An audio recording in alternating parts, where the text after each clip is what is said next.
Bon là, il y a le bouchon. Bouchon sur la RC4. On est le 6 octobre 2015. Il ne faudrait pas que l'autre il avance là, le crétin à droite. Ah bah ouais, si. Merci, chef. Bravo.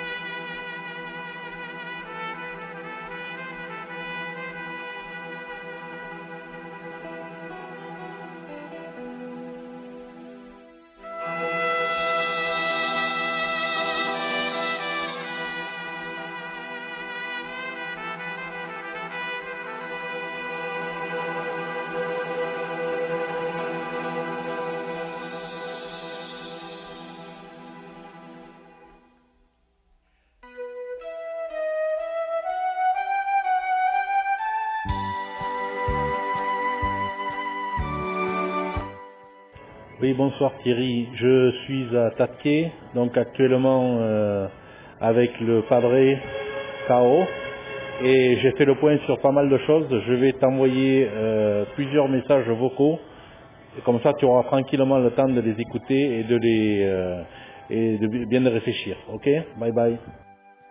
Bon, il y a pas mal de points, donc le premier point concerne ce qui est financier.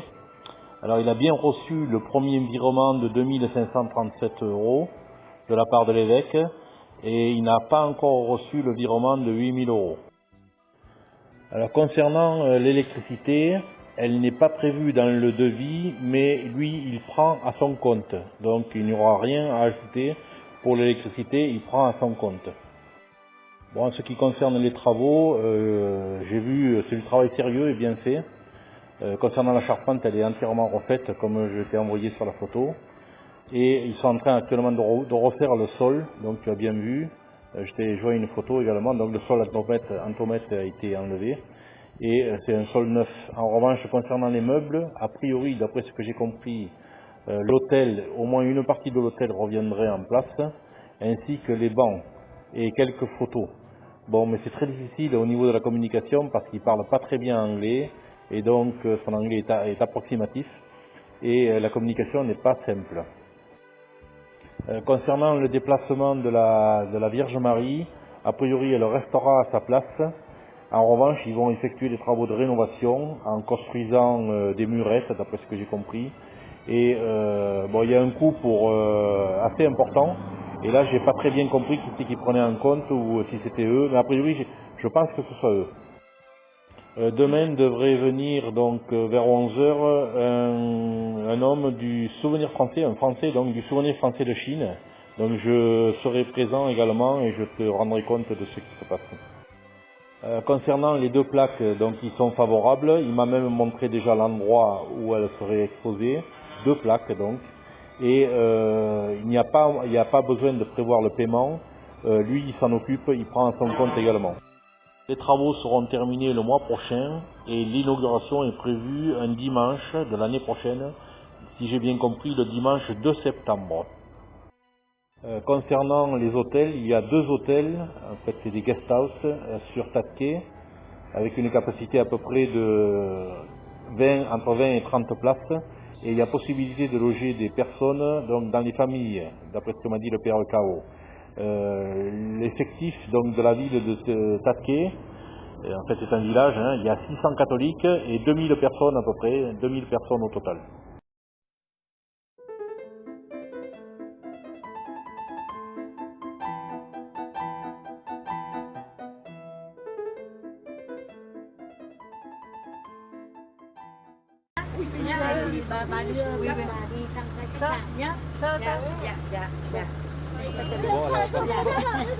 Oula, attends.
mặt cho ban tổ chức, xin chân thành cảm ơn sự hiện diện của quý cha, quý nam nữ tu sĩ, quý sơ dòng Đa Minh Lạng Sơn, quý sơ Phaolô, hội đồng mục vụ giáo xứ Tất Khê, quý ân nhân và thân nhân, quý vị khách quý, giáo xứ Thanh Sơn, giáo họ Nà Cát, toàn thể các diễn viên ban âm thanh, ánh sáng, mi thứ giáo phận Bắc Ninh, cùng toàn thể cộng đoàn giáo xứ Tất Khê và chính quyền các ban ngành các cấp thị trấn Tất Khê đã nhiệt tình tham dự trong chương trình tạ ơn giáo xứ Tất Khê 100 năm một hành trình đức tin.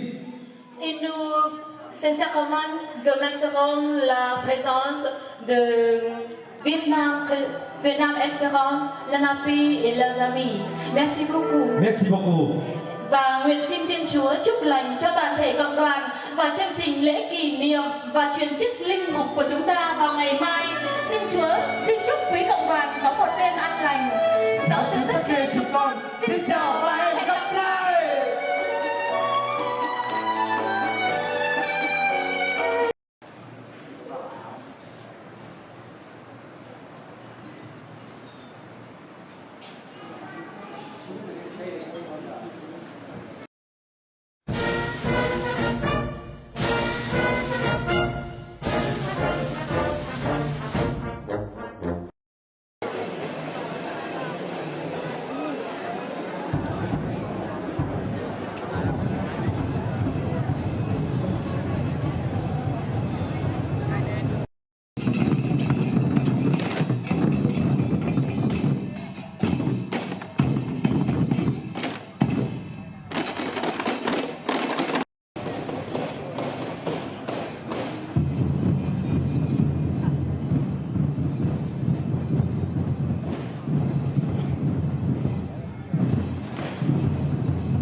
cũng như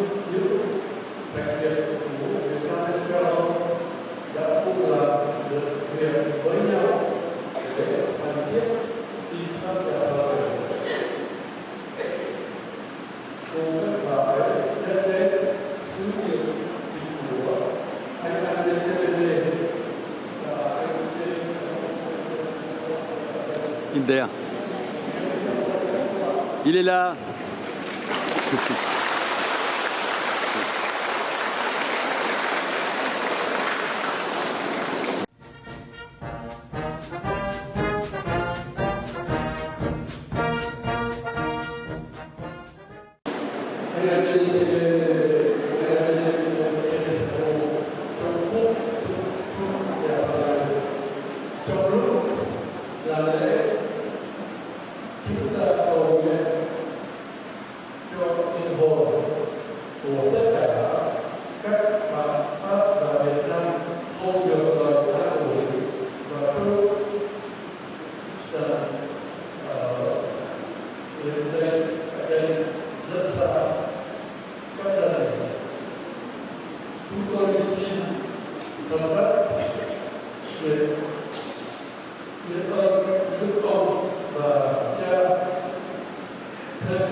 Voilà, mercredi 7 octobre, dans l'église de Tatke. Et